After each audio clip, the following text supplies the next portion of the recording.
ang ingay sa dami ng tinig. May isang pangakong sa puso ay tinig. Hindi matitinag, hindi mabubura, sandigan ng bayan, gabay sa tuwina. Bigwas News Philippines, boses ng bayan, sa bawat balita, katotohanan ng laman. Media at produksyon, tapat na serbisyo, lingkod ng katotohanan sa mandako ng mundo.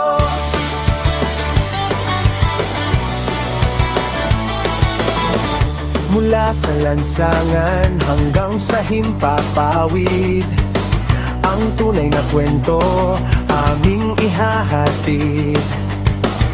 Walang kinikilingan, walang itatago, dahil sa Bigwas News ang tama ang plano.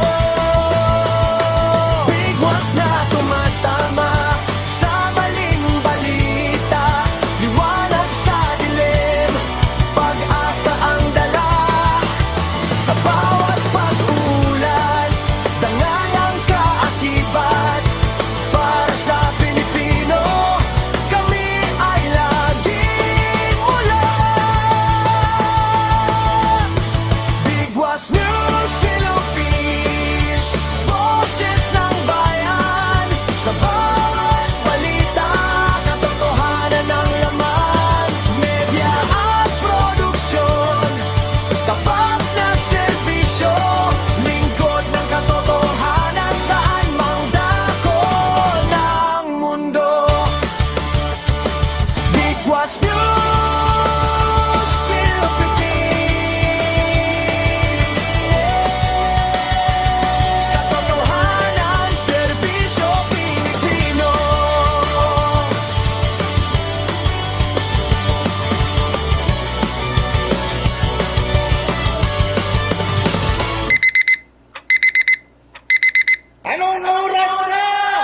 Oras ng mga kabigwas ay ganap ng alas 6:40 ng umaga.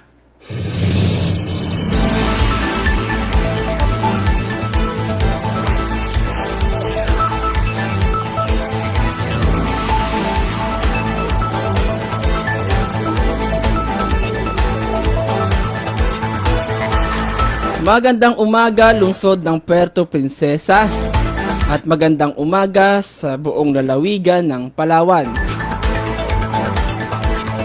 Ako ang inyong magiging tagapag-ulat, Leo Abile, para sa Arangkada Bigwas Balita ngayong araw ng Marso 26, 2026.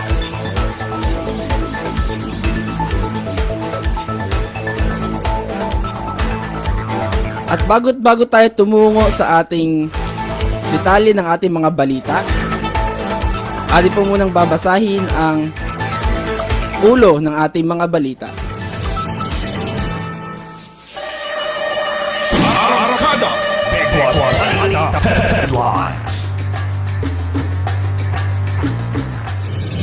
Netanyahu nahaharap sa pressure sa posibleng pag-uusap ng US at Iran ayon sa eksperto. Iraq magsasampa ng reklamo sa UN matapos ang pag-atake ng US.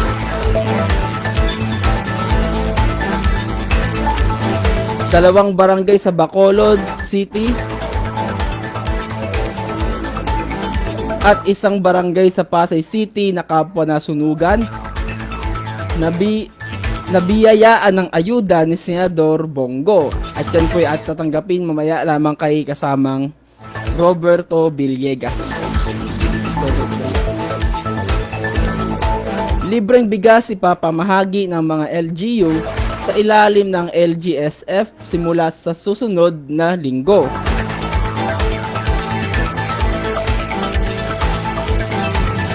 DSWD nagbabala sa publiko sa peking message na may ibinibigay itong fuel assistance sa mga tsuper sa bansa. At yan naman po ay ating tatanggapin din kay kasamang Robert Villegas. 20 billion na Malampanya Fund balak gamitin sa bulk oil purchases ayon sa DBM.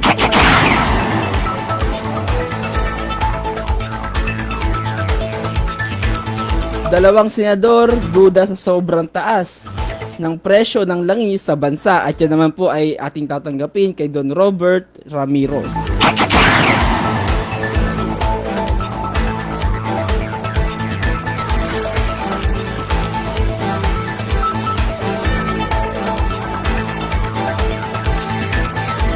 At para po sa detalye ng ating mga balita, Bigwas International.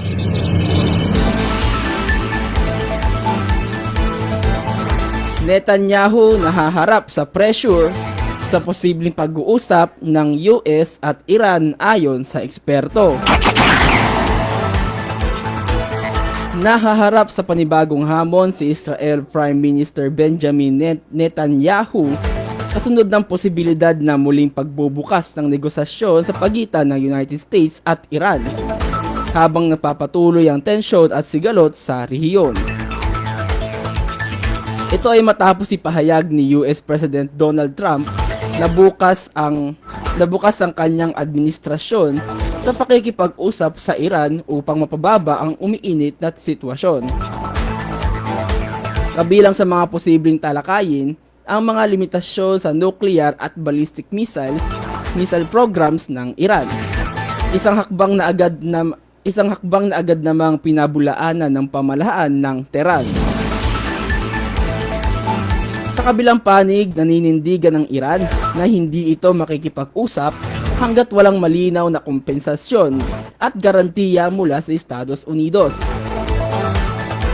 na nagpapakita ng patuloy na matigas na posisyon ng bansa sa usaping diplomatiko. Ayon sa mga political analysis, inilalagay ng ganitong sitwasyon si Netanyahu sa ilalim ng matinding pressure, lalo na't kilala siyang pangunahing tagapagtaguyod ng mga agresibong polisiya laban sa Iran.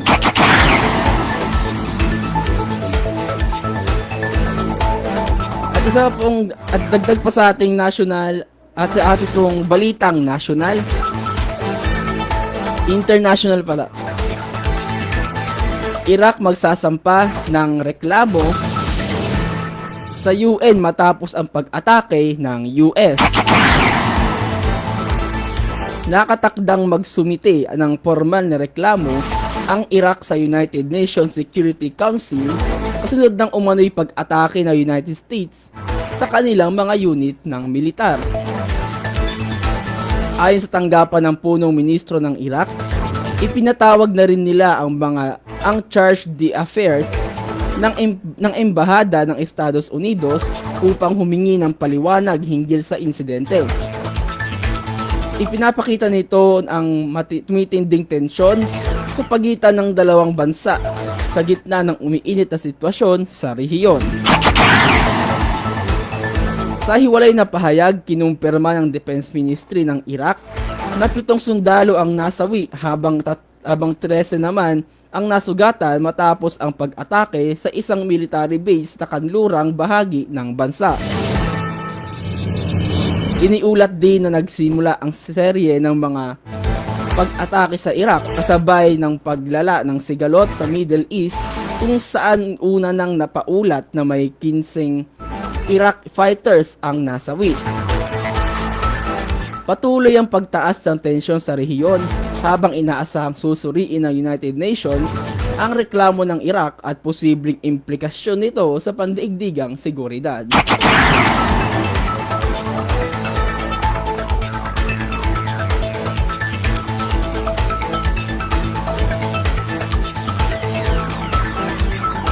At para naman po sa ating balitang nasyonal, Bigwas Balita National.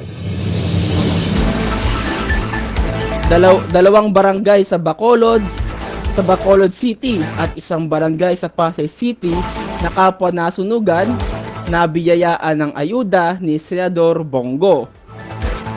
At yan ay ating tatanggapin kay kasamang Roberto Villegas. Pinag-iingat ng Department of Social Welfare and Development o DSWD ang publiko laban sa kumakalat na fake o hindi totoong text message na Okay, so wait. nag-fuel assistance para sa mga pangkasunod na sakit.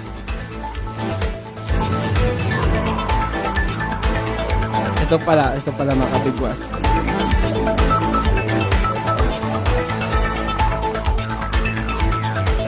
Dalawang barangay sa Bacolod City at isang barangay sa Pasay City na kapwa nasunugan na biyayaan ng ayuda ni Senador Bongo. At yan po ay ating tatanggapin mula kay kasamang Roberto Villegas. Nabigyan ngayon ng ayuda mula sa tanggapan ni Senator Christopher Lawrence Bongo ang mga pamilyang nasunugan sa Barangay Gis at Barangay 2 sa Bacolod City.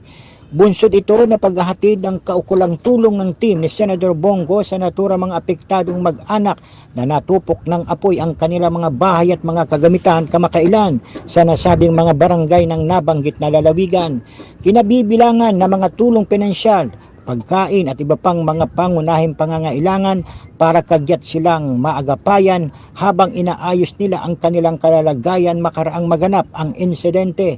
Nauna rito, nagpaabot din ng tulong ang grupo ng nasabing mambabatas sa mga pamilyang nasunugan din sa Barangay 178 sa Pasay City na nilamon din ng apoy kamakailan ng kanilang mga tirahan at mga ari-arian.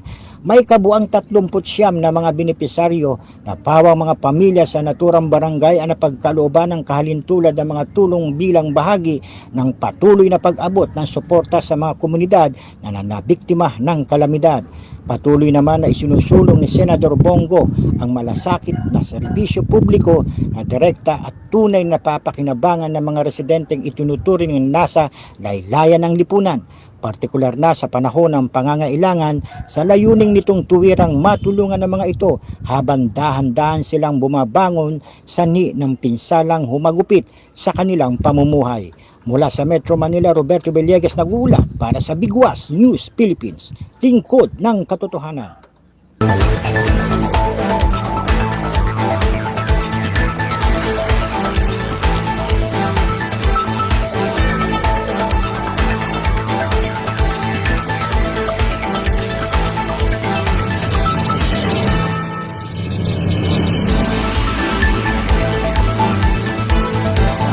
Samantala mga kabigwas, tayo po ay magbabalik pagkalipas lamang po ng ilang paalala.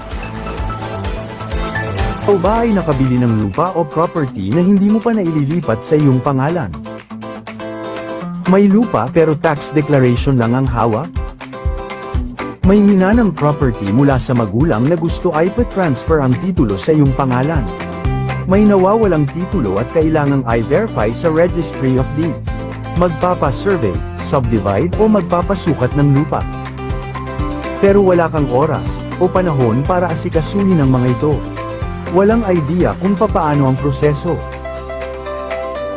At higit sa lahat, hanap mo ba ang mapagkakatiwalaan, legit at subok na ang serbisyo? Sagot ka namin dito sa J&Q Docs Land Title Services. Mga problema mo ay susolusyonan, mura ang serbisyo, higit sa lahat mapagkakatiwalaan. Kami ay may opisina at ito ay matatagpuan sa 235 Fernando Poe Jr. Avenue, Quezon City. Kami ay sertipikado na gumanap upang magsegowa ng mga serbisyong may kinalaman sa lupa o property na pinagtibay ng DTI, BIR, Mayor's Office at iba pang mga partner agencies. Mayroon din kaming legal expert o attorney at property expert para magbigay serbisyo. Bilang katunayan, narito ang ilan sa ating mga thankful clients na ating naserbisyohan mula pa noong taong 2020 hanggang sa kasalukuyan.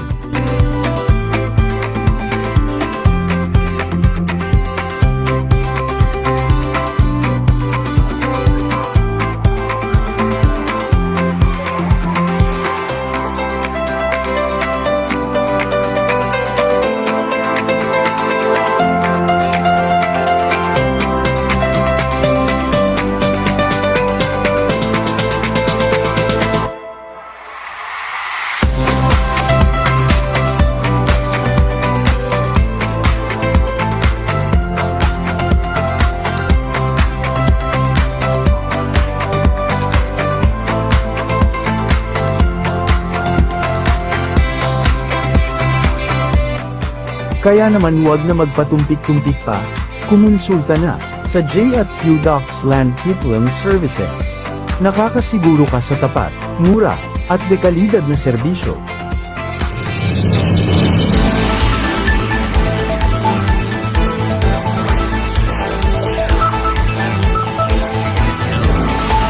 Oras po ating makabigwas ay ganap ng alas 6:59 ng umaga at yan po hatid sa atin ng J&Q Docks Land Titling Services.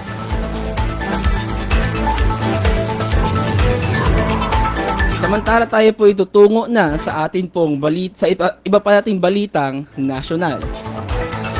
Bigwas Balita National. Libreng bigas ipamamahagi ng mga LGU sa ilalim ng LGSF simula sa susunod na linggo.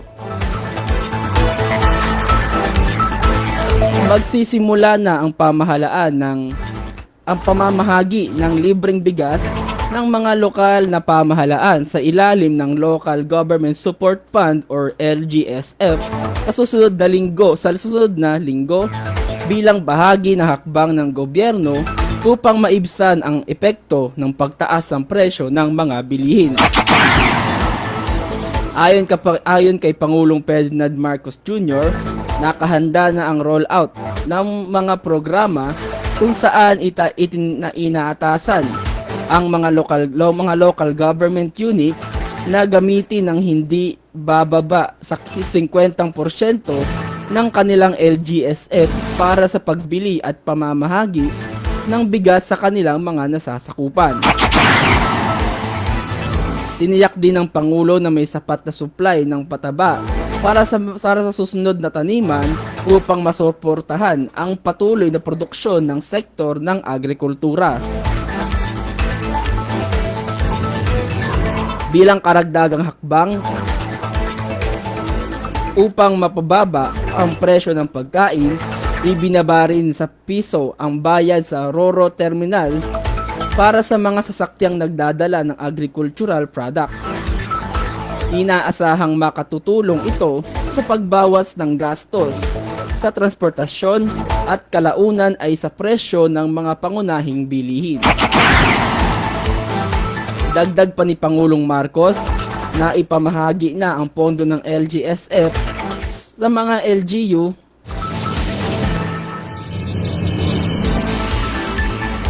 LGU bago pa man sumiklab ang tensyon at gyera sa Middle East. Upang matiyak ang agarang implementasyon ng mga programang tutugon sa pangangailangan ng mamamayan.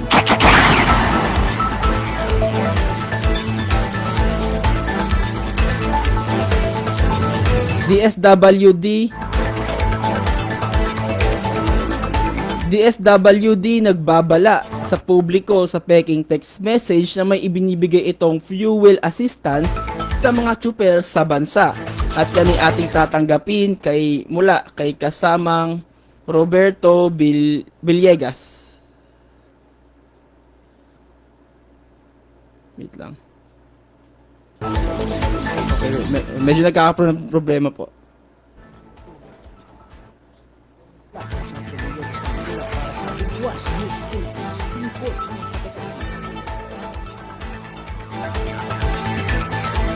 Pinag-iingat ng Department of Social Welfare and Development o DSWD ang publiko laban sa kumakalat na fake o hindi totoong text message na nag-aalok umano ng fuel assistance para sa mga pampasaherong sasakyan at ginagamit ang pangalan ng naturang kagawaran. Ito ang inihayag ng tanggapan ng DSWD habang patuloy ang pamamahagi nito ng mga cash assistance para sa mga driver ay nakaabot sa naturang ahensya ang ulat na may ilang individual na nananamantala at nagpapalaganap ng maling impormasyon upang mabitag ang mga tsuper na nais nilang biktimahin. Sa inilabas na abiso ng DSWD ay binigyan linaw nito na wala itong ipinadadalang online application o link para sa anumang uri ng tulong pinansyal, taliwas sa nabanggit na mapanlinlang na alok ng mga scammer. Nakasaad sa babala ng DSWD na personal lamang ang ipinamamahaging tulong pinansyal ng pamahalaan para sa mga benepisyaryo mula sa listahan ng mga lokal na gobyerno maging ng Land Transportation Franchising and Regulatory Board o LTFRB at ng Transportation Network Company o TNC. Pinayuhan naman ng naturang kagawaran ang madla na iwasan ang agarang pag-click ng anumang kaduda-dudang link at huwag magbibigay ng personal na impormasyon para hindi maging biktima ng mga peking patalastas o anunsyo ukol sa inaalok na ipinagkakaloob na tulong. Mula sa Metro Manila, Roberto Villegas nag-uulat para sa Bigwas News Philippines, lingkod ng katotohanan.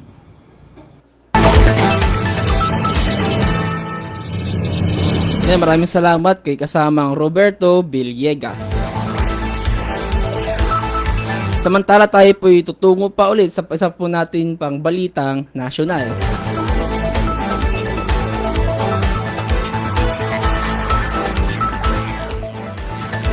₱20 bilyong peso na Malampanya Fund balak gamitin sa bulk price, all prices ayon sa DPM. Plano ng Department of Budget and Management or DBM na gamitin ng humigit kumulang ₱20 bilyong peso mula sa Malampaya Gas Project upang pondohan ng bulk oil price purchases bilang tugon sa epekto ng krisis sa Middle East. Ayon kay Acting Budget Secretary Rolando Toledo, mayroon ng nakatalang ₱210 bilyong piso mula sa kasalukuyang pondo ng pamahalaan, kabilang ang bahagi ng General Appropriations Act or GAA. Kapag dadagdagan ang pondo mula sa Malampaya, aabot na sa ₱230 bilyong piso ang kabuuang maaring magamit para sa pagtugon sa krisis. Nakikipag-ugnayan na rin ang DBM sa Department of Energy upang maisakatuparan ng plano, lalo na sa aspeto ng procurement at supply management ng langis. Samantala, patuloy na nagbibigay ng malaking kontribusyon ang Malampaya Project na ang project sa kita ng bansa na umaabot na sa higit $1.39 billion ayon sa Prime Energy. Layunin ng pamahalaan na mapanatili ang sapat na supply ng langis at mapagaan ang epekto ng tumataas na presyo nito sa ekonomiya at sa mamamayan.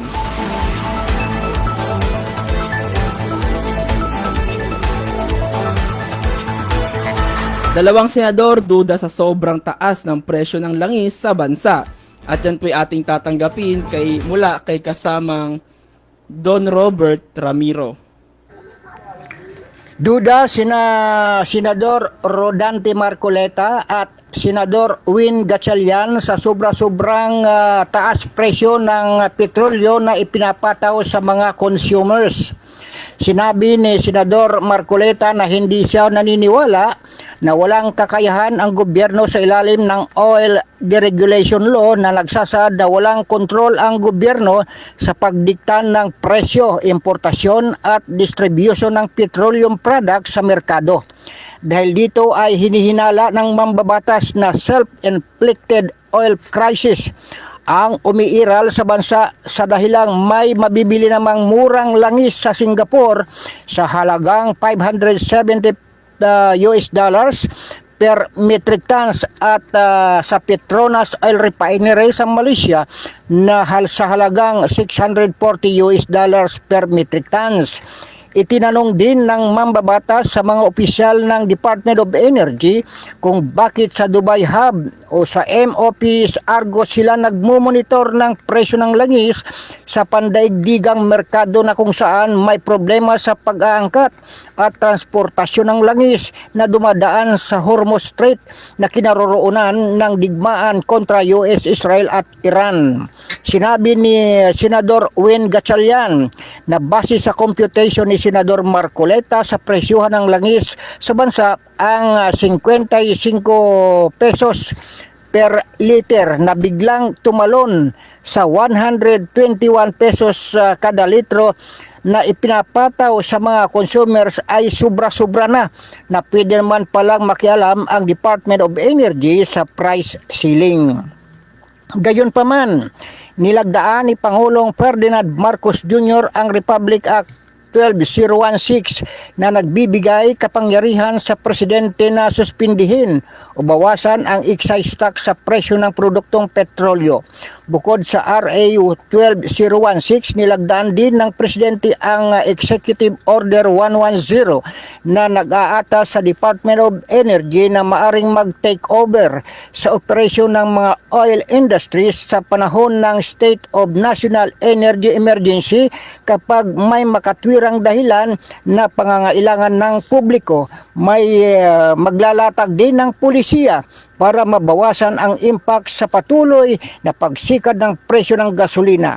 Mula sa National Capital Region, Don Robert Ramiro nag-uulat para sa Bigwas News Philippines, lingkod ng katotohanan.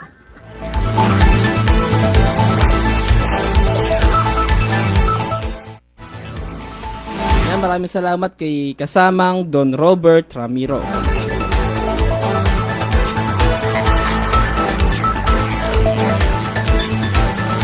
So bago tayo magpaalam, basahin po muna natin yung comment sa ating Facebook Live. Wala kay Noemi Winal Dingding.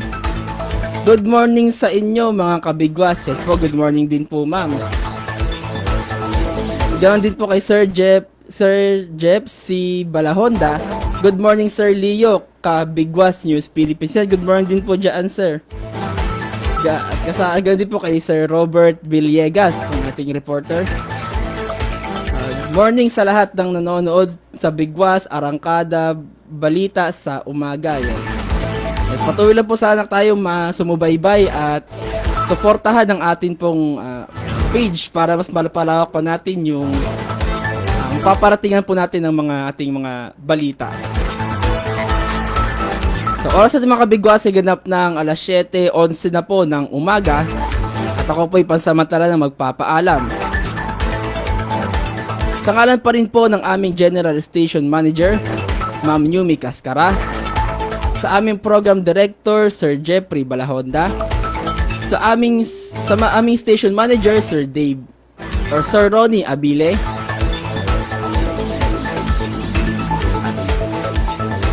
sa aming technical side, kay Tech Neuron.